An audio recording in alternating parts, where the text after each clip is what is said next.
Good morning and welcome back. It is now a beautiful July 10th morning out here. The sun is shining and there's not a cloud in the sky hardly, although there is a forecast for thunderstorms today. So mostly today I'm going to be driving around looking at canola fields, checking for insect thresholds, although right now I haven't been finding a whole lot. Cabbage seed pod weevil numbers have dropped right off and ligus kind of remains moderate to low in the area, but I'll keep checking.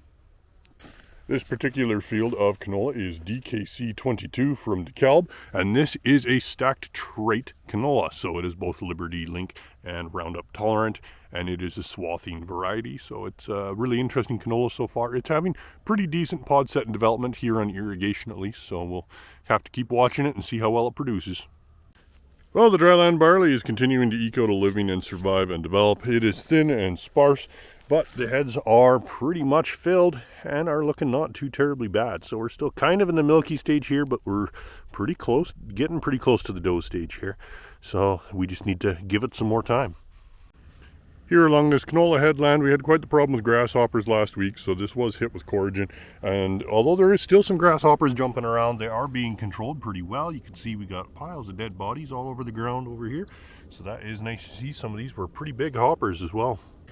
Well, here's some more grasshopper aftermath in this durum. You can see there is still quite a few grasshoppers jumping around. You can see just how much poop and waste from these grasshoppers is on the ground. But this was sprayed with coragen a few days ago. You can start to see some dead grasshoppers on the ground. Some of these guys here are still pretty fresh, so it's only really just starting to work. So hopefully it hurries up because this patch is pretty bad.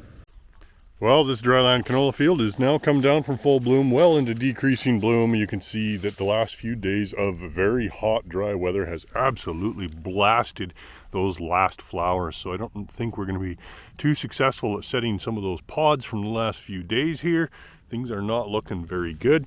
As far as insects go, there's very little for weevils or ligus really in this field, although some baby ligus is just starting to show up. You can see we do have quite a few blister beetles in here, which is not unusual to see. This is their mating season, so we will be starting to see breeding swarms. Well, here you can see we have some ligus in various growth stages. Some of these little baby guys here, like this one, they're a little bit bigger than an aphid. They're still pretty small, but they do still do a bit of feeding damage. You can also see we have some diamondback moth larvae in there. Also really small guys. I haven't noticed any high numbers of them yet this year, but they will reproduce really quickly in this hot, dry weather, so better keep an eye out. Even Nicotia, some of these headlands is starting to show drought stress. You can see leaves are curling up and going limp, and these haven't been sprayed. This is just how hot and dry it is. This field of wheat is getting hit pretty hard by grasshoppers, but the coragen is taking a pretty heavy toll on them. You can just see how many dead bodies are down here now. This was sprayed last week, early last week, I believe. So it is definitely taking a bite out of the population, but more and more just keep coming in, it seems. Well, we managed to catch a thunderstorm last night and get about 5 millimeters of rain, I'm estimating, up here by Carmen Gate. Not enough to get any puddles, but the crop is nicely wet and there is a little bit of mud on the ground, so things are looking pretty good. As you can see, this late emerging canola is in very good condition actually right now, but it is quite far behind the canola that is in full bloom, so this is going to be an interesting field.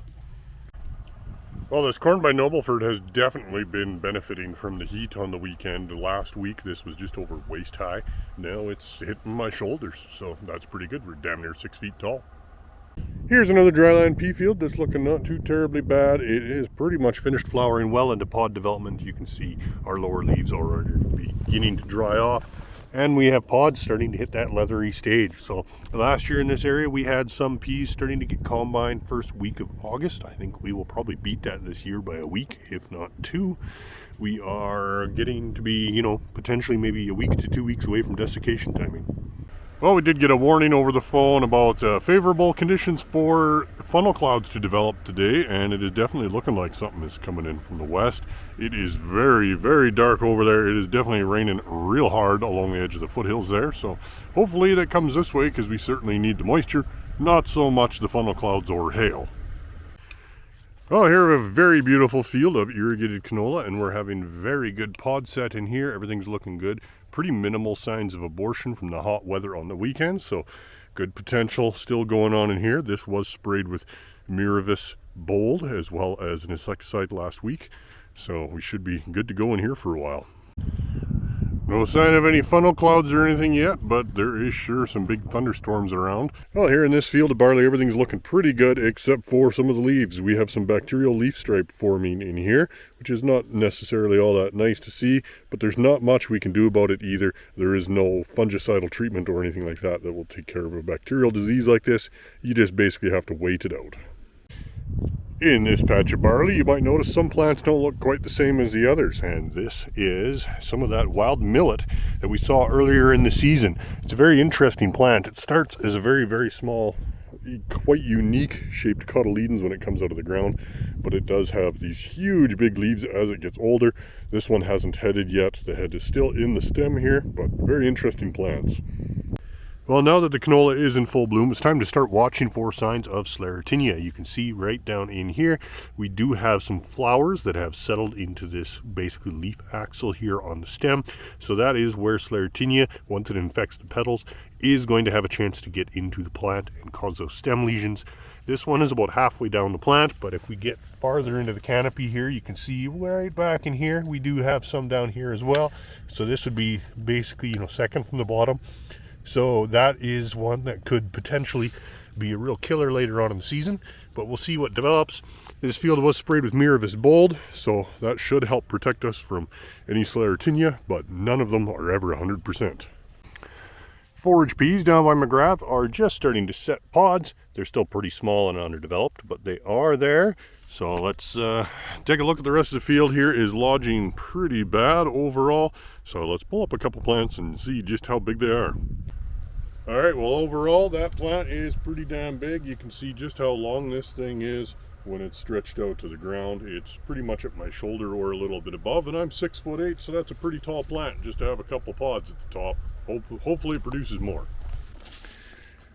That heat on the weekend was absolutely brutal to some of these canola fields in areas that were struggling for moisture. You can see here we've just blasted an enormous amount of flowers off the ends of these main stems on these guys, so that is not nice to see.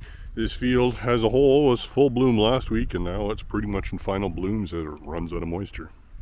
Well, a few hours after I was down here at McGrath yesterday, a thunderstorm rolled through and it hit pretty hard my nice field of dryland green peas that weren't too terribly bad. Let's take a quick look at them here. The north end of the field here is hit really hard. The field is basically 3-4 inches tall now, so for the most part pod integrity severely compromised and broken, and since these peas were stressed and had stopped flowering, they were well into pod development, there will be very limited regrowth. So we're probably going to try to take some of this off as either silage or green feed and get it cut and down on the ground here sooner rather than later. It takes usually about 3 to 4 days for nitrate levels to peak and become unsafe, so we have a little bit of time to get that done yet. On the other side of the road here is a barley field that was in kind of the milk stage, and you can see that hail did a very good job at threshing all of that out. There's pretty much nothing left at all, except for some wild oats that seem to be not too bad a condition. All right, Eric, what do you think of the cornfield? Pretty ticklish if it goes like on your arm. Yeah? Is it tall enough to be a corn maze in here now? Oh yeah. Yeah, all right, we're going to take some tissue tests in this cornfield. It's looking pretty nice. It's getting to be, about 7 feet tall now. It's a little bit taller than me in a few spots, so we're going to take some tissue samples and see if we need to do any extra nitrogen fertilization before tasseling. Time for customer questions this week. We got some good ones. This is a picture of a wheat streak mosaic. This is a viral disease. See it show up in irrigation this time of the year pretty much every year. It is transmitted by aphids and mites, mostly by mites, and there's not much you can do about it because it is a viral disease.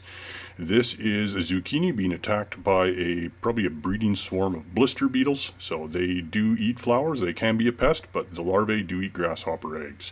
This one here is, it took me a minute. This is a type of mint. It's American dragonhead. Not very common, but does show up in the foothills. And this one here was instantly recognizable to me. It's very common up in the foothills in all the low bottoms and draws. It likes sandy, well-drained soil. This is wild licorice, and it'll develop a nice, stereotypical oblong burr at the top when it's mature. And that'll be it for this week. Thanks for watching, and we'll catch you next time.